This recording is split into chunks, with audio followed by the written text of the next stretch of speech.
অন্যদিকে মহিলাটি বাগদানের জায়গায় দেরিতে পৌঁছান বলে তার হবু শাশুড়ি খুব রাগ করেন। শাশুড়ি তাকে পছন্দ করতেন না। আসলে শাশুড়ি লোক পাঠিয়ে তার পানীয়র মধ্যে কিছু মিশিয়ে দিয়েছিলেন যাতে তার বদনাম হয় এবং বাগদান ভেঙে যায়। ঠিক সেই সময় কোম্পানি থেকে ফোন আসে। একটি বড় কোম্পানির সিইও প্রধান নির্বাহী কর্মকর্তা প্রজেক্ট দেখতে আসছেন, তাই মহিলা ও তার হবু বরকে তাড়াতাড়ি অফিসে ফিরতে হয়। অফিসে পৌঁছে মহিলা দেখেন যে সিইও আর কেউ নন, তিনি সেই লোক যার সাথে তিনি রাত কাটিয়েছিলেন। দুজনেই একে অপরের দিকে তাকিয়ে সব মনে করে ফেলেন। সিইও অজুহাত দিয়ে হবু বরকে সরিয়ে দিতে চাইলেও মহিলা সিইওর হাত ধরে বলেন যে তার হবু বরও থাকবে। সিইও বলেন একটি প্রজেক্টের জন্য দুজনের দরকার নেই।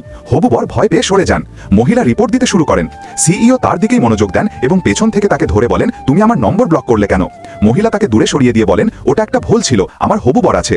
সিইও জোর করে তাকে চুমু খেতে গেলে হবু বর ভেতরে চলে আসে। তিনজনেই এমন ভাব করে যেন কিছুই হয়নি। সিইও বারবার মহিলাকে একা দেখা করার জন্য ডাকতে থাকেন, কিন্তু তিনি রাজি হন না। রাগে তিনি সিইওকে বলে দেন, কাল রাতে তুমি খুব একটা বিশেষ কিছু ছিলে না, মোটামুটি ঠিকঠাক। সিইওর অহংকারে আঘাত লাগে। তিনি চ্যালেঞ্জের সুরে বলেন, আজ রাতে আমার বাড়িতে এসো, তখন ঠিক হবে তুমি কেমন। হবু বর চুক্তির লোভে পড়ে স্ত্রীকে সেখানে যেতে বলেন। রাতে যখন তারা সিইওর বাড়িতে পৌঁছান তখন মহিলার বন্ধু সামনে চলে আসে। বন্ধু তাকে জিজ্ঞেস করে, তুমি এখানে কি করছো? মহিলা তখন হতভম্ব হয়ে বুঝতে পারেন, ওহ, তার মানে এটা তোমার ছেলের বাড়ি, তাহলে আমি আমার বন্ধুর ছেলের সাথেই রাত কাটিয়েছিলাম।